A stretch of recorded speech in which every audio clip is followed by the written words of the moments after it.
بسم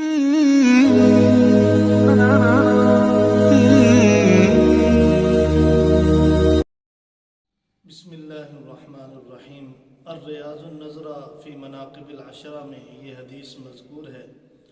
جناب عبداللہ بن عباس رضی اللہ تعالی عنہما فرماتے ہیں کہ عہد فاروقی میں جب مدائن فتح ہوا تو اس کا مال غنیمت تقسیم ہونے لگا۔ حضرت عمر فاروق رضی اللہ تعالیٰ عنہ کے پاس حضرت حسن رضی اللہ تعالیٰ عنہ تشریف لائے۔ آپ نے ان کو 1000 درہم دے دیے، اور پھر اس کے بعد حضرت حسین رضی اللہ تعالیٰ عنہ تشریف لائے۔ آپ نے ان کو بھی 1000 درہم دے دیے۔ پھر ان کے بعد آپ کے بیٹے حضرت عبداللہ رضی اللہ تعالیٰ عنہ تشریف لائے۔ آپ نے ان کو 500 درہم عطا کر دیے۔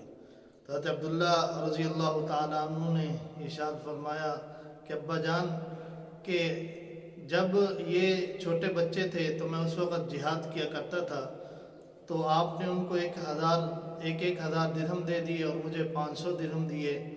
تو حضرت عمر فاروق رضی اللہ تعالیٰ عنہ نے یہ ارشاد فرمایا کہ عبداللہ، تو عمر کا بیٹا ہے، اور ان کے والد علی المرتضیٰ، ان کی والدہ فاطمہ الزہرا، اور ان کے نانا رسول اللہ اور ان کی نانی خدیجہ الکبریٰ ہے۔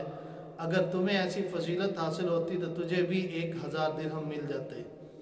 جب یہ بات حضرت علی المرتضیٰ رضی اللہ تعالیٰ عنہ کو معلوم ہوئی تو انہوں نے یہ بات ارشاد فرمائی کہ سمعت رسول اللہ صلی اللہ علیہ وسلم ان عمر بن الخطاب سراج اہل الجنہ، کہ میں نے رسول اکرم صلی اللہ علیہ وسلم سے سنا ہے کہ عمر بن خطاب اہل جنت کے چراغ ہیں۔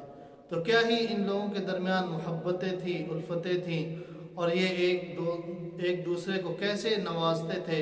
تو ایک شاعر نے صحابہ کرام تینوں خلفاء کو اور اہل بیت کو اپنے کلام کے اندر سمویا ہے۔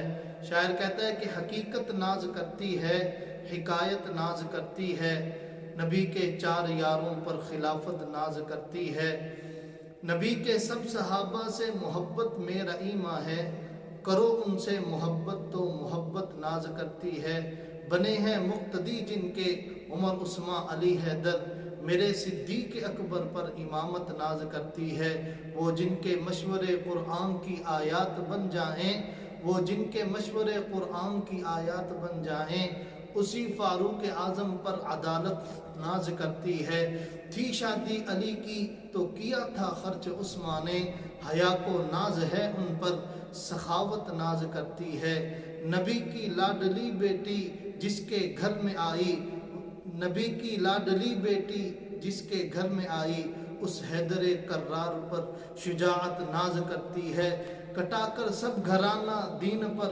خود بھی ہوا قربان، حسین ابن علی تجھ پر شہادت ناز کرتی ہے، ارے شہزاد قرآن کھول کر دیکھوں تو ملتا ہے، ارے شہزاد قرآن کھول کر دیکھوں تو ملتا ہے، ہماری عائشہ ماں پر طہارت ناز کرتی ہے۔